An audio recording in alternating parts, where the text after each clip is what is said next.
There it goes.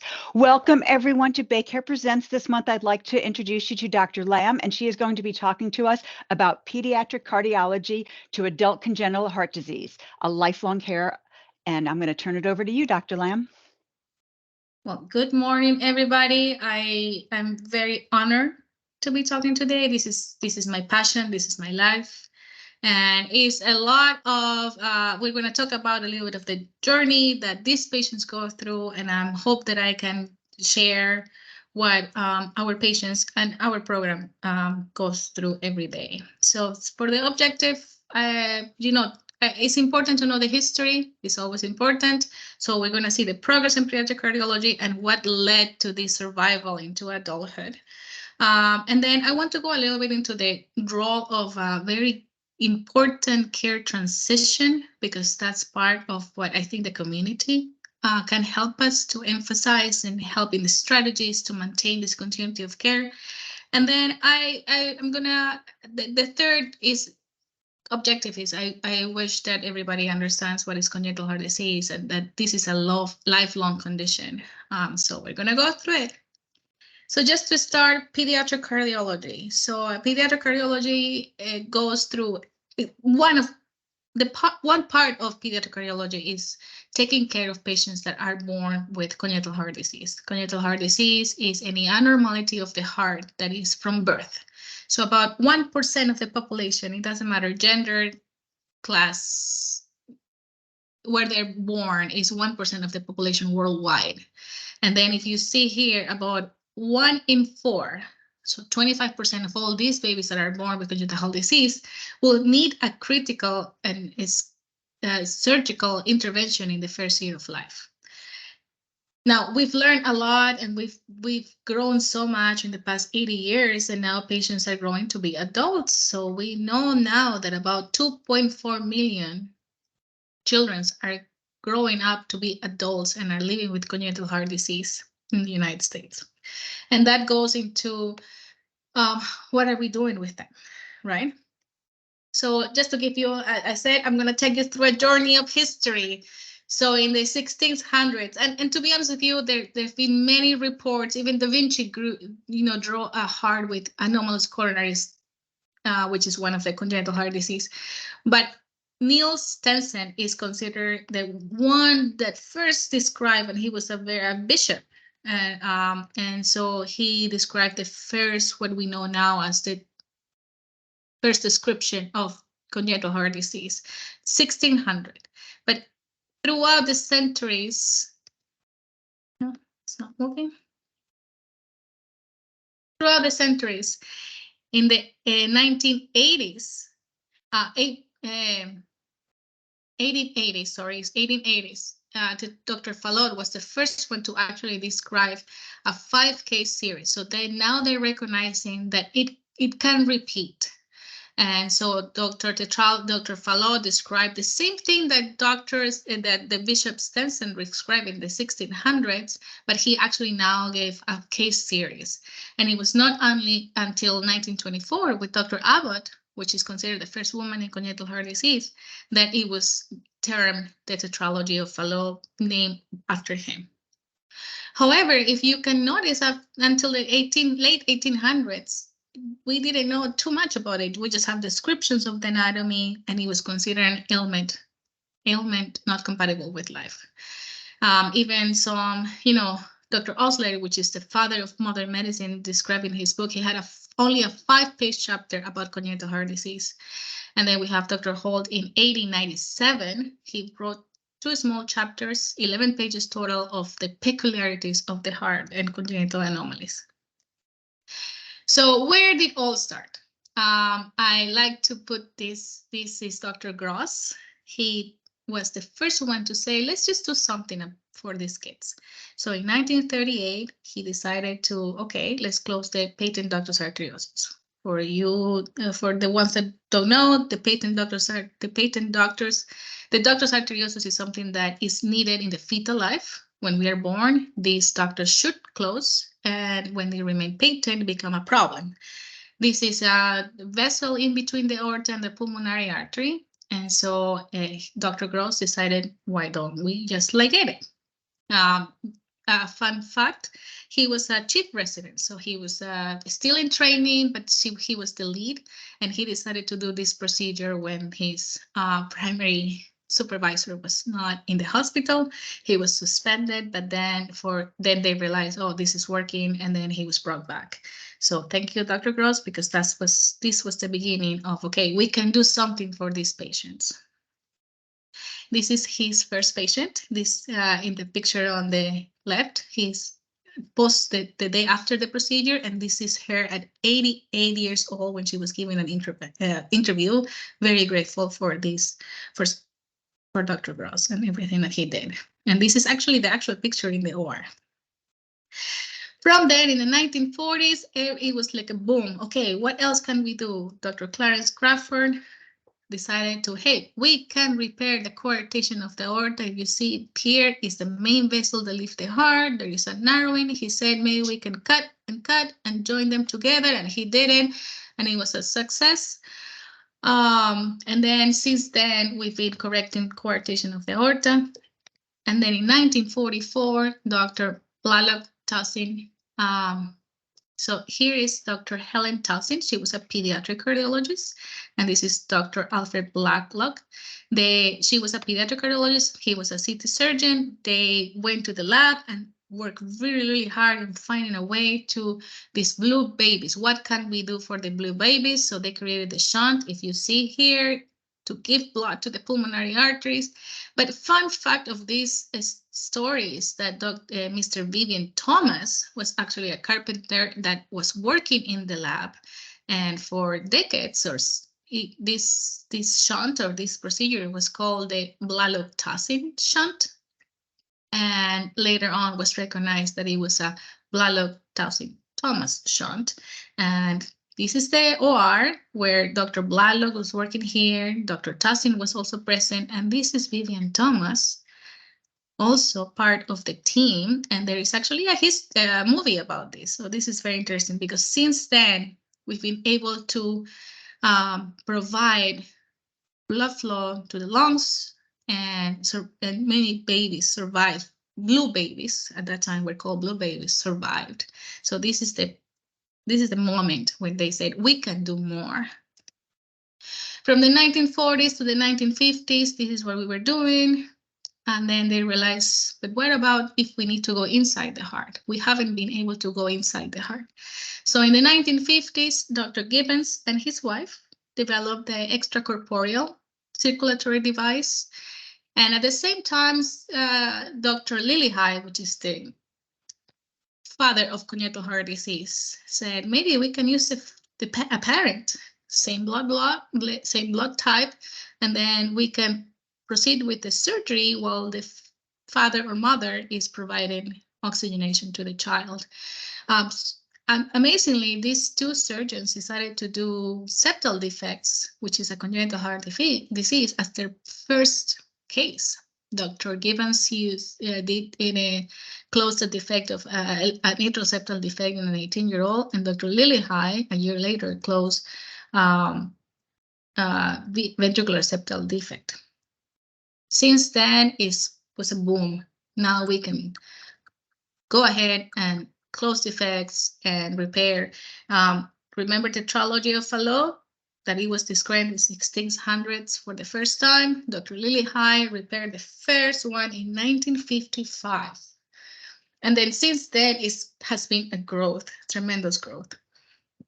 There were some procedures that, there are different congenital heart defects and there are different procedures proposed. So this is transposition of the great arteries. I'm sorry if you cannot see, maybe my screen is, but the normal heart, you have from the left heart, the aorta should come out, and then from the right heart, the pulmonary. So transposition of the great arteries. So in the 1950s, Dr. Senning described an atrial switch. So he will switch in the upper chambers of the heart. We've learned so far that that's not the best procedure for these patients, but in the 1960s, these patients, that was their only option and they survived. So we're still seeing patients that have this procedure done, because it was not until 1975 when the procedure that is more it's called the arterial switch. They actually switch the valves, switch the arteries. Oh, I can move it. Okay, so now instead of doing a switch in the atrium, in the upper chambers of the heart, now we actually making an arterial switch. So now they are more in the anatomical position. So this is a big, if you see what we learned from 1960s, 1950s, now to 1975, but still it's a very young specialty. Let me just go back. And then the growth continued. Let me just put this. Oh, perfect. So the growth continue, and we have more pediatric advances, surgery, ICU. Nurses know how to take care of this. ICU doctors need to learn how to take care of these patients. We have the advances of echocardiography. We're now in the 1970s, 1980s. We learn about prostaglandins. Now babies can get a medicine to make them survive until we figure out what's the best surgery for them. But in 1971, this is a very important portion, Dr. Francis Fontaine described this technique, palliation to the tricuspid atresia. For you, if you don't know, tricuspid atresia is one of the type of single ventricle. These patients are born essentially missing a chamber of their heart, and the heart essentially is just like one big chamber. So he said, what if we bypass the heart, and although we have a separate circulation, let's just bypass the heart and make it two system circulations. So in 1971, he described this. This is very important. Patients are surviving right now. Patients that were sent home with no interventions, now they are surviving. This Fontaine procedure has gone through several revisions, variations, and changes. And if you see here, a 10-year survival from the first description and to the newer version, there is an increase in survival. The blue one is the old Fontaine type. The gray one is the newer form or variant that the surgeons are performing right now, and there is a survival. So patients not only were surviving, but now they're improving their survival. There is a lot to talk about Fontaine. That's a conversation by itself. So we'll go ahead and keep in the history. One thing that I want to point out is cardiac catheterizations, doing procedures not invasively through catheters. The first one is 1996. Dr. Ruskin performed the first procedure, which is the creation of an atrial septal defect for patients with transposition of the great arteries. And since then, we're doing a variety of procedures, closing defects, atrial septal defects, ventricular septal defects, placing pulmonary valve and aortic valve, now closing, opening obstructions, dilating, putting stents. So this has been a significant advantage. So now patients will not need necessarily surgery, but we can do it non-invasively. So again, significant improvement. And we continue to learn, we continue to grow. Now we have technology helping us to create different type of softwares, and so we continue to grow. Good thing is that patients are surviving. Babies are not sent home to die. But now these patients are growing to adulthood. And so if you see this graph here, so patients with complex congenital heart disease in the 1940s, remember, we didn't have much. Only 5 to 10% will survive. In the 1960s, when we got already the bypass cardiopulmonary machines and surgical interventions, maybe 15%, and Fontaine was developed in the 1960s, 70s, and now in the 1980s, 80%.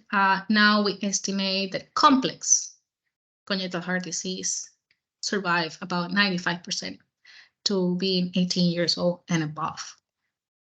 So these have changed the proportion of patients. So in the 1960s, it was 70% pediatric patients, 30% adults. If you go 85, it was 50-50. If you go 2005, and I added the newest one, 2015, is almost 70% to 30, is up almost the opposite to what it was in 1965, and this continued to grow. We estimate that about 5% graduate from being a teenager to adulthood every year. So in 2020, it was estimated that it was 2.3, 2.4 adults living with congenital heart disease in the United States. Big number. And I love this. It's been said since 1975, I believe. This is a tsunami of patients. They continue to grow. The number continued to increase. We've done so well for them as children, as an adolescent, and now we are here. They're adults, and we need the support of all the systems, internal medicine, but we still need to get pediatric cardiology involved, and that's where our specialty grew. I am a pediatric cardiologist by training that take care of adults that are born with congenital heart disease. So what are the long-term complications? Well, they have many. And to be honest with you, they're very similar to coronary artery disease, acquired disease. They're going to have heart failure. They're going to have arrhythmias, pulmonary hypertension. One caveat is pregnancy related. You know, these are patients that were told decades ago, you cannot have a child, and now they defeated the odds and got pregnant. Most of them deliver babies successfully, but these are all the things that we deal, but we have to deal with a specific anatomic structure that is not the same of a normal heart. We also see that many patients, like adults, they will have chronic heart failure, they will have arrhythmia, sudden death, vascular disease, and these are the causes why they die. And these patients are different than the regular population, that they may need different strategies for their conditions. Sadly, this is an old slide from 2011 when they realized, okay, we have 1 to 3 million people living with congenital heart disease. Who is following these patients? And then they realized that only 4 or 5% of the patients were actually hooked to an adult congenital clinic. They were actually seen by a congenital cardiologist. Most of them will present to their PCP, primary care provider, general cardiology, because remember, if they were feeling fine, they're going to be fine. Oh, they repaired my defect. I'm fine. I'm a young adult doing fine. But then suddenly they're not feeling well. Oh, I have a cardiac condition. Let me go to the cardiologist. But they don't realize that they need to go to a congenital cardiologist. And then a specialist, endocrine, pulmonology, and OB/GYNs are our biggest referral, because these patients have been fine, and then they get pregnant, and then they see their surgical scar, they tell them the story, and then they come back to our care. So this is very important. So this is to bring why transitional care is so important, because as we now are learning, these patients are not having a childhood disease. They were born with something, they were repaired, palliated, and now they need care that is completely different of the training of a pediatrician, but it's completely different of the care of an internal medicine doctor or adult general cardiologist. So that's where the specialty came across. We need adult congenital providers to help them go through this bridge, through this jump into being teenagers, to moving into from the child parent-centered care to their own adult-oriented care. It's easy to say, but unfortunately, we are having multiple barriers. One of them is that some patients may live remote from heart centers that are specialized. Most patients, we don't have enough trained ACHD providers.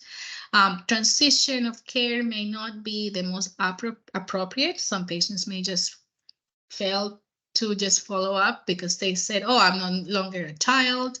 why am I going to go to my pediatric cardiologist? And then they say, I'm feeling fine, there's no problem. And the biggest one is insurance, health insurance. Some of these patients may still be on their parents' insurance until they're 26, but then they don't have health insurance. The other thing is education. So decades ago, and again, it's very important to learn the history. These patients, these parents, and these cardiologists that were taking care of them, they didn't know what was the long time survival of these patients. So most of these patients were called disabled, which in some cases are real, going through so many surgeries, there's so many disabilities, some have strokes in early life, but some of them are disabled and told that they cannot do much. And so they don't aspire, or they feel, and this is from a patient, why am I going to do something with my life if I know I'm going to die? And so that's something that is very difficult, and is something that we are studying now, like the mental health aspect of what we're telling to our patients. No, you are being repaired, palliated, you have to continue in care. Please have what we call vocational counseling. Have something that you can do well like anybody else. And so these are all the barriers that we see to transition. Some patients may feel scared. Oh, I heard throughout my childhood that I'm not going to do well. I don't want to go and somebody tell me that I'm not doing well. So that's part of like, please come back. We're going to know better. And before you feel symptoms, before you develop something, and we can treat it ahead of time. This is a slide. This is from 2020. This is the number of adult congenital cardiologists in the United States. We're still below 500 in total in the entire United States. We are lucky to have some centers in Florida. And if you see here, there is no many centers or adult congenital providers in the Midwest. In the let me see, the Adult Congenital Heart Association was a great development. It was founded by patients and family members of patients with congenital heart disease, because they realized we need to do something. We need to get this all together. So their mission is for the patients with congenital heart disease to find a community that have the specialized care that improve their outcomes. And their vision is to have for every adult with congenital heart disease to receive the specialized care. So now we have adult congenital comprehensive care centers. And this is the criteria that they propose of all the things that an accredited center should have to provide the specific care that these patients require.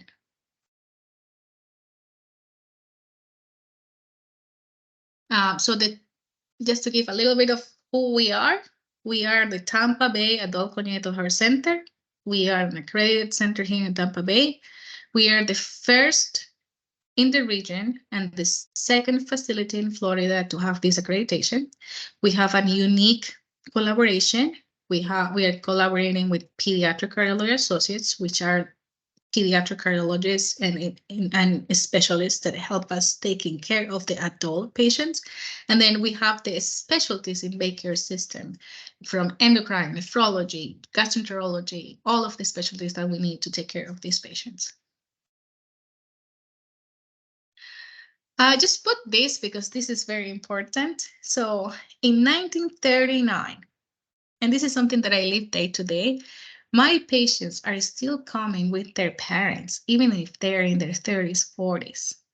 I understand as a mother, knowing that my child was born with a significant congenital heart disease, I'll be there throughout their life.